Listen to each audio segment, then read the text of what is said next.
Friends, TV today network இவங்க வந்து broadcasting television news channel. அவங்க நார்த் இந்தியாவில் வந்து மேஜராக இருக்காங்க. கொல்கட்டா, மும்பை, டெல்லி அந்த மாதிரியான ஏரியாவில். மார்க்கெட் கேபிட்டல் வந்து 1231 கோடி. Current price 206. 52 வீக் ஹை வந்து 308. ஸ்டாக்கோட பி வந்து 11.9 இருக்குது. டிவிடெண்ட் ஈல்டாக 4.12. கன்சிஸ்டண்ட்டாக டிவிடெண்ட் கொடுக்குறவங்க. ஆர்ஓசி வந்து 9.68%. ஆர்ஓஇ வந்து 7.04. Almost free company. Healthy dividend pay out 191% இருக்குது. ஸ்டாக்கோட ரேஞ்ச் வந்து ஒரு 270 ரூபா ரேஞ்சில் இருந்துட்டு இப்போ ஒரு நல்ல கரெக்ஷன் கொடுத்துட்டு இப்போ தான் பிரேக் அவுட் ஆகி ஏற ஆரம்பிச்சிருக்கு. கண்டிப்பாக வந்து பழைய ஹையான 270 ரூபா போக வாய்ப்பு இருக்குது.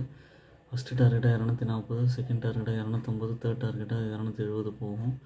ஓன் அனாலிசிஸ் பண்ணிவிட்டு கன்சிடர் பண்ணுங்கள். I am not a SEBI registered person. என்னோடய சேனலை சப்ஸ்கிரைப் பண்ணுங்கள், லைக் பண்ணுங்கள், எல்லா வீடியோஸும் தொடர்ந்து பாருங்கள். எனக்கு கொஞ்சம் என்கரேஜ்மெண்ட்டாக இருக்கும். தேங்க்யூ.